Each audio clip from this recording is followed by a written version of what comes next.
Hi, Bakari and Lena. We're getting some new details today of what was behind this tragic homicide. We're learning that a 14-year-old teenage boy was arrested last night, and he is being charged with first-degree murder.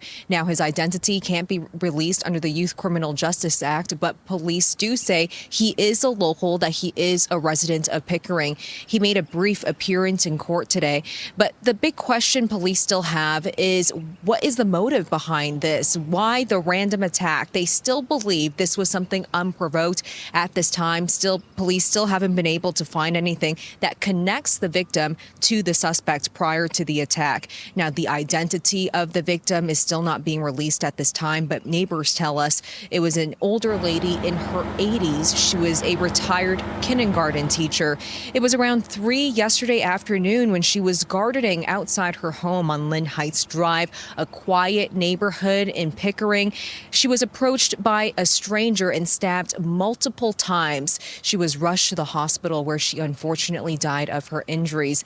That suspect then ran away eastbound, and the description police first gave was that it was a male, brown. He was wearing a long trench coat, and then it was all hands on deck for the manhunt to try to bring the suspect in.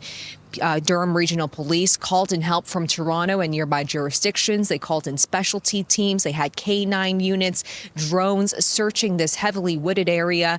And then an emergency alert went out around 5:45 to people across the GTA, telling folks to shelter in place, especially those in the area. The city of Pickering also made the decision to shut down public facilities for the night and all community programming. And then it was around 8:30 at night when police arrested the suspect. And then an hour later, they told us that it was a teenage boy. Here's more from Durham Regional Police on why they took those steps to issue the shelter-in-place alert and shut down public facilities.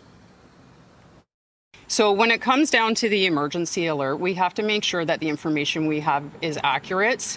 We have to make sure it's reliable information, and we have to make sure that the alert is warranted. And all of that takes a period of time to be able to piece together what happened. As you can imagine, when this initially happened, we had very little information to go on. So we take emergency alerts very seriously. We understand the impact that they have on our community. We understand that the fear that they may cause, so we don't release them lightly. And part of that is to determine what is actually factual before we release that information. And then there is a process where we communicate with the OPP, who in turn releases that alert. And surveillance video has been very helpful to police in this investigation. They told us that part of the attack was caught on camera, which is why they were able to get that suspect description. And since then, we've also been sent in video from different neighbors of the suspect who was in the area possibly a few days before the attack. Durham police do tell us that is something they are looking to. But of course, anyone with additional video or information on this case is being asked to contact police. All right, Sijia Liu reporting live tonight. Sijia, thanks so much.